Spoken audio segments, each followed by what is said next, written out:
Hello, my name is Dano, and welcome to Rule Your Sound, the place for songwriters, producers, and music lovers to look at today's top music so that we can learn some things from those artists and apply them to our own sounds. Today, we are going to dive into What You Know Bout Love by Pop Smoke and look at some of the specific elements that I personally think were so awesome, something that I can learn from and that I hope you do too. So let's dive right in by going into the intro where Pop Smoke starts off this sound by having a muted chorus.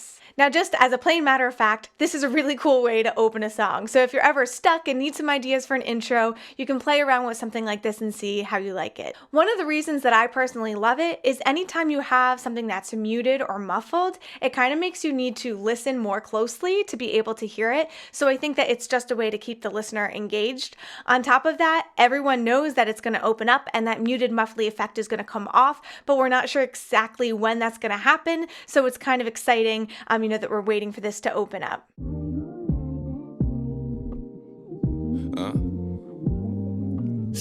Another reason why I think this is so cool is because the instrumental part is muted. It kind of makes the sound effect where Pop Smoke is inhaling stand out because there's some contrast between that and the instrumentals. So if you watch any of my videos, you know that I love contrast, and that's certainly an example of how you can use contrast in your song. And this actually brings me to my next point, which is that your mouth can do more than just sing. Now get your mind out of the gutter. I just literally couldn't find a non-sexual way to say this, but I love when artists explore using their mouth and the sounds that their voice can make besides just singing. So I'm obviously referring to the inhaling sound that Pop Smoke is making right at the beginning of the song.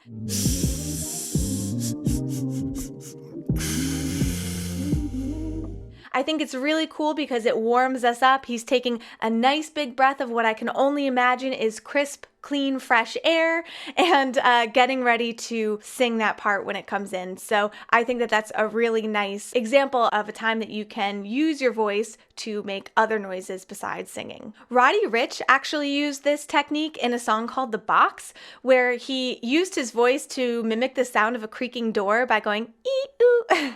And honestly, he has an article in Billboard where everyone was telling him that it was stupid and that he should take it out. And he's like, no, trust me. And he ended up being right on that because the song was a huge hit. So I just want to play that clip for you real fast.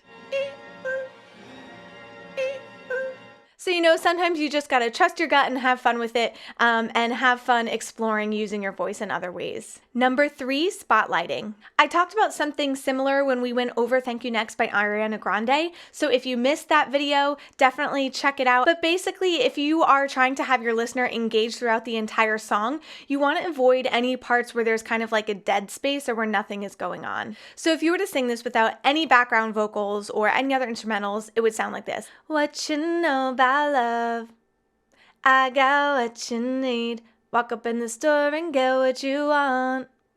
You get what you please. So it's pretty obvious to hear that there are those spaces in there where you kind of lose momentum. Now, I'm not saying that you should fill all those spaces 100% of the time.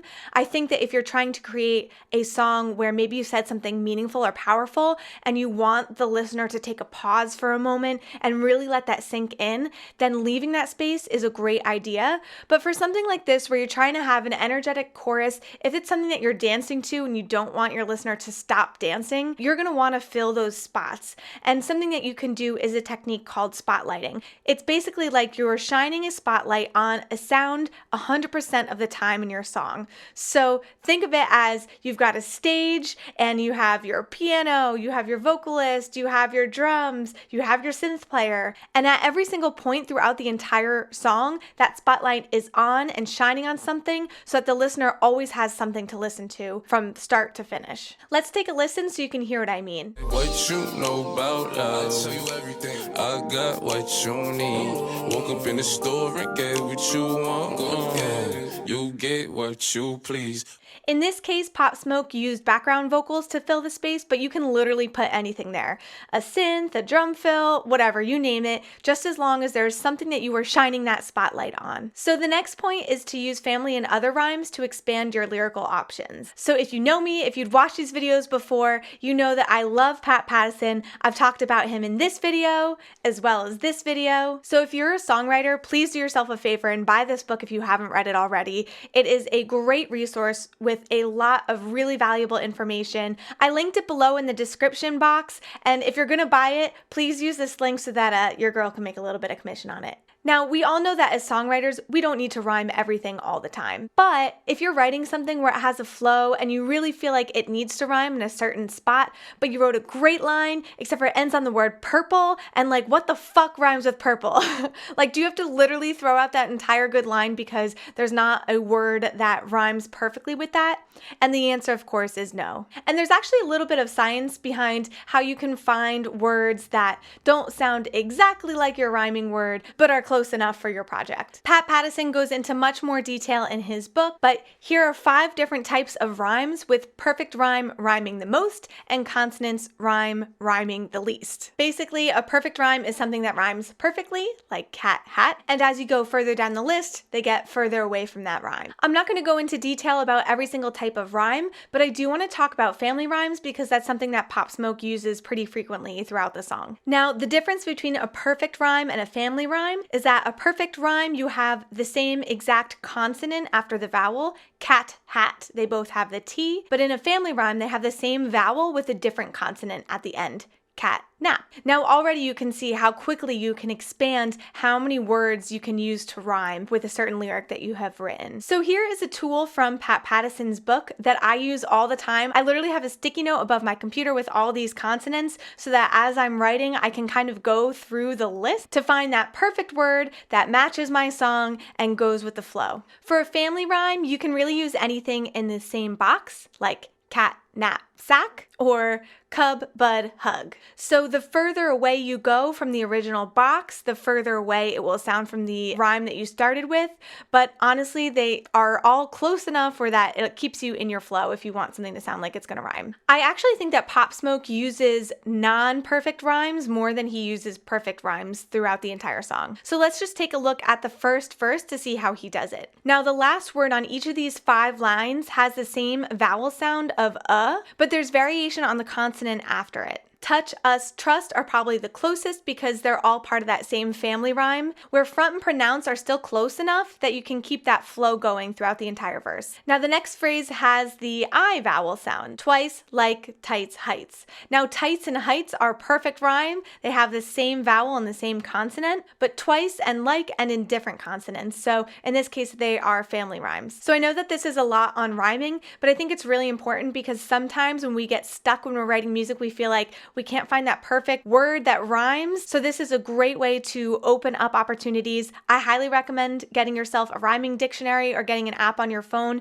And if you're ever stuck, go through all these consonants box by box to see if you can expand the range of words that you're able to include in your song.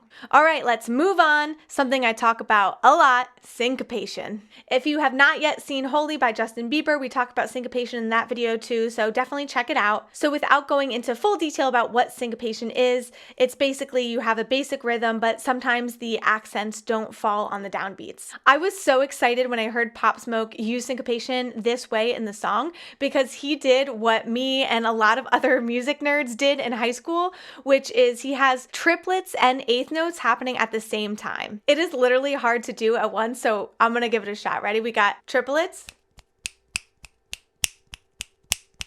and eighth notes layered on top of them, so it sounds like this. Give it a try, it's a lot of fun, I promise. But anyway, that syncopation creates such a cool effect, so let's take a listen to it real quick.